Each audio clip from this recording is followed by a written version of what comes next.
혈관 이식 외과는 혈관 질환만 다루는 분야가 있고, 그다음에 이식을 다루는 분야가 있는데, 혈관 질환이라고 하는 거는 결국에는 이제 심장이랑 머리를 제외한 나머지 혈관을 다 다루는 학문이고요.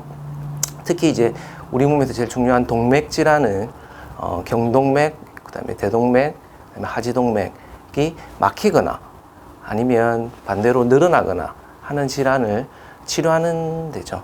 혈관 질환은 지금 점점 고령화 시대에 아주 중요한 부분입니다. 혈관을 그만큼 오래 쓰니까 혈관에 노폐물이 축적이 되겠죠. 그렇게 되면 그 혈관에 노폐물이 축적됨과 동시에 여러 가지 이제 부작용이 나타나는 거죠. 것 중에 하나가 이제 하지동맥인데요.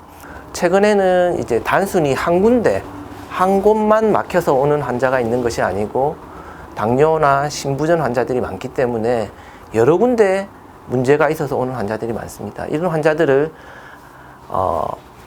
여러 번 수술하는 것이 아니라 한 번의 수술, 쉽게 말해서 수술방에서 한 번의 수술을 통해서 하이브리드 수술을 많이 하게 되는데요. 즉 하이브리드라는 개념은 혈관 내 치료와 고식적인 방법인 우회로 수술을 동시에 진행을 하는 것입니다. 일단 신장 이식은 결국에는 이 콩팥 기능이 떨어져서, 그래서 만성 심부전 환자들, 그러니까 다시 신장 기능이 돌아오지 않는 환자들에게서 치료할 수 있는 최선의 치료책인 거죠. 그래서 만성 심부전 환자들은 투석이라는 것을 걸쳐야 되는데, 그 투석이 삶의 질을 엄청나게 낮추는 행위입니다. 투석이라는 것 자체가 몸 안에 있는 피를 투석기에 다 빼서 걸러가지고 그 걸러진 피를 다시 몸 안에 넣는 일종의 행위거든요.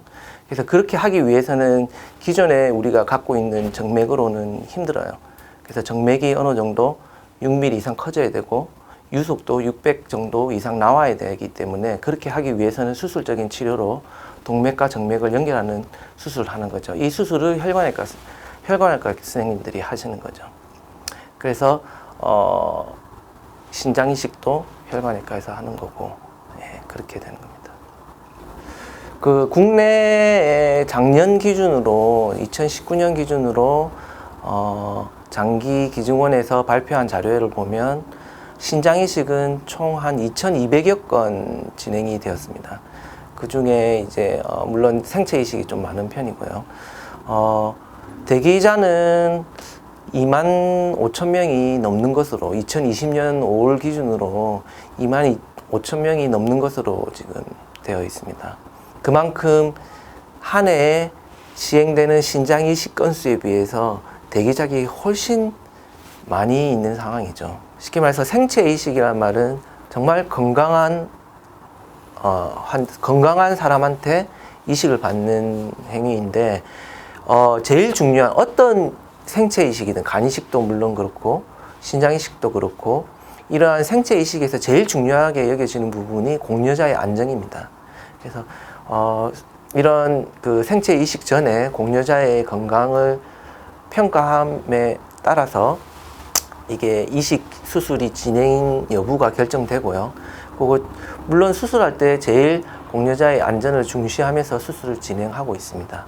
당연히 같은 혈액형을 이식하는 게 제일 안전하죠. 하지만 이제 이식의 그 수요에 비해서 공급이 너무 작기 때문에 혈액형 불일치에 대해서 연구가 활발하게 진행이 되었습니다. 그래서 쉽게 말해서 뭐 A형인데 다른 형을 받을 수 있다는 거죠. 그 말은 미리 그 환자에게 혈장 교환술이나 어떤 면역 억제제의 약물을 통해서 탈감작을 시키는 일종의 치료입니다. 항체를 계속 걸러주는 작업인 거죠. 혈액형 일치와 불일치 간의 어떤 생존율의 차이도 지금은 거의 없다고 볼 수 있습니다. 네. 국내 같은 경우에는 내사자 기준으로 92% 정도의 5년 생존율을 보이고 있고요. 생체 이식은 96% 정도로 아주 훌륭한 성적을 보이고 있습니다. 특히 이제 미국이랑 유럽 그리고 다른 뭐 오세아니아주에 비해서 국내의 성적이 조금 홀등이 높게 보고되고 있는 게 사실입니다. 혈관의 상태, 즉 혈관 내 석회화나 어떤 동맥 경화의 정도, 그리고 혈관의 주행 정도가 다 사람마다 다릅니다. 그래서 수술 시에 그런 어떤 그 수술자의 경험과 능력과 그리고 혈관 문합술의 그런 어떤 테크닉적인 부분이 결국에는 그 장기로 혈액 공급이 얼마나 잘 되는지 중요한 역할을 할 수 있기 때문에 그런 혈관 문합의 이런 이식에 대해서 상당히 중요하다고 생각되어집니다. 우리 몸의 면역 체계는 외부의 것이 자기 몸속에 들어오게 되면 공격하는 습성이 있습니다. 그것이 거부 반응이라고 하는 것인데요. 이러한 거부 반응을 최소한으로 억누르는 치료가 면역 억제제 치료입니다. 면역이 떨어져 있는 상태에서는 사소한 감염에도 그 감염 자체가 아주 큰 합병증으로 이어지기가 쉽습니다. 그래서 그런 감염에 아주 취약하다는 부분이 제일 큰 부작용으로 여겨질 수가 있고요. 하지만 이러한 부작용은 이제 6개월 정도까지 되면 면역 억제제의 농도가 최고치에 이르게 됩니다. 그 시기까지 면역이 제일 떨어지는 시기이기 때문에 아주 중요한 여러 가지 바이러스의 공격을 받기가 쉽다는 거죠. 네, 만성신부전으로 고생하시는 여러 환자분들이 계신데요. 해외 같은 경우에는 대부분 내사자 이식이 한 80%가 되고 생체 이식이 20% 정도 됩니다. 근데 국내는 그 반대인 거죠. 그래서 우리 내사자 이식이 조금 더 기부 문화가 활발하게 되면 좀 더 많은 환자에서 이런 신장 만성신부전으로부터 조금 해결될 수 있는 기회가 있지 않을까 싶네요. 네.